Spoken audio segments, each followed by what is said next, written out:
On a rainy night in Libreville, Zambia won their first ever African Cup of Nations after beating Cote d'Ivoire in a penalty shootout.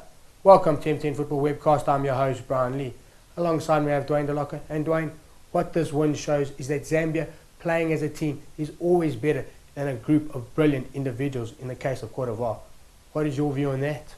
Yeah, Brian, you hit the nail on the head. I mean, in terms of team ethic, you can't take anything away from Zambia. They played as a family, and perhaps it was that binding emotion of being part of the Zambian national setup, the same Zambian national setup that was completely obliterated back in 1993 with all those squad members that died on their way to Senegal off the coast of Gabon in that now infamous plane crash in 1993. So in terms of the emotion and sentiment going into this tournament, Zambia said they were going to win it for that team. They knew it was theirs for the taking because it was going to happen in Gabon, the accident off the coast of Gabon, and it did. It came to fruition. I mean, it was a fairy tale script, and it was a fairy tale that came true. I think this is the thing that movies are made of. But when you look at the cohesion between the side, you can't argue against it. They beat Senegal, pre-tournament favourites. They beat Ghana, pre-tournament favourites. They beat Cote d'Ivoire on penalties in the final. You can take nothing away from this Zambian outfit. They've played the best, they've beaten the best, and right now in Africa, they are the best. Certainly, Dwayne, Zambia are the best team in Africa at the moment, and they proved that in the final. But on paper, many thought Cote d'Ivoire would walk this final, the likes of Didier Drogba, the Toure brothers, Jovinha. But all of these kind of players, they didn't really show up in the final. Drogba missed a penalty, Toure missed one in the penalty shootout, as the Jovinha. Big players not really stepping up for Cote d'Ivoire. I think ultimately that's what it was about. It was about a lack of responsibility from the senior players on the day. And it was certainly illustrated in the penalty shootout afterwards. Never mind during the 90 minutes where somebody like Yaya Toure was actually replaced as a coach. When you're heading towards extra time, you want your most experienced men on the park. But to see Yaya Toure being replaced just showed that Zambia were A, dealing with a threat, and that B, the Ivorians didn't have the kind of commitment that the coach had hoped for. And lack of responsibility taking was ultimately, for me, was their downfall on the evening.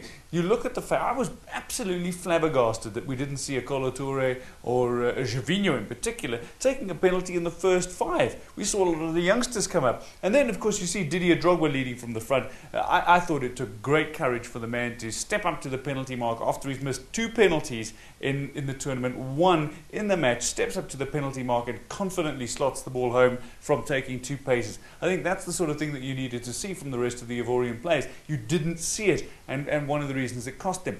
Yes, Cote d'Ivoire were outstanding throughout this tournament. Yes, Cote d'Ivoire went throughout the tournament without conceding a goal. They're undefeated, and they have a wonderful record in this competition to show for it now. But they, again, go home empty-handed. But as much as that is said, let's not underestimate what Zambia did, what Zambia threw at Cote d'Ivoire. Remember, inside the opening minute, they got the first corner of the game. 90 seconds down, Nathan Zingala had already tested Boubacar Barry low into his right.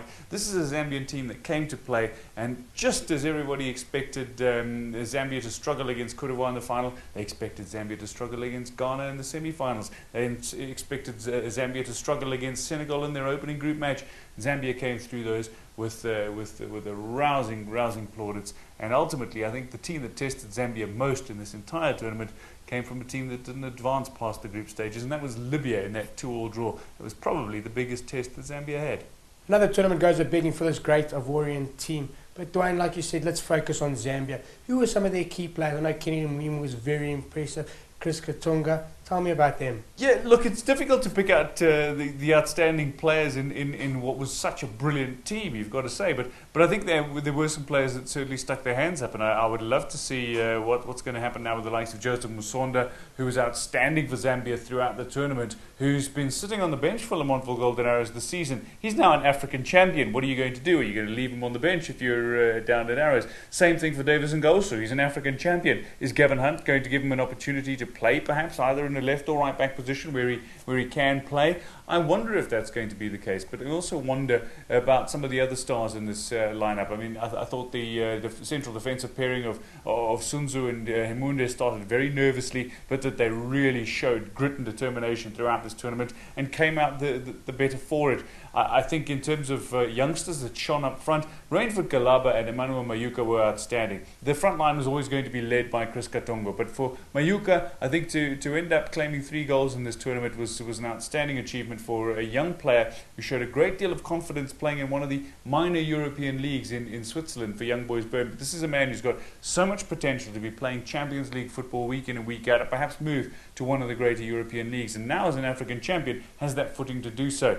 I think the Katongo brothers, goes without saying, whenever they're playing, they show that they've got passion, commitment, they love their country, and they will put their bodies on the line for the country day in and day out. But I think the real unsung hero of the Zambian outfit has to be Nathan Singala. This is a man that drove play wide in each and every game that he played. His passes were a lot more accurate than most of his Zambian teammates. The way he controlled play, the few opportunities to get into attacking positions that he got, little layoffs to the likes of Chancellor, certainly the likes of Rainford Kalaba, and I thought his combinations were outstanding. He will be remembered as one of those players who was, for me, an unsung hero, but one of those who helped them to the title, but perhaps not the reason for it.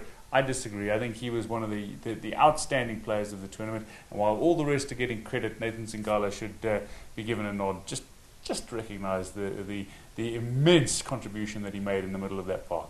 Certainly the whole Zambian team deserves a nod, and they'll enjoy this triumph for years to come.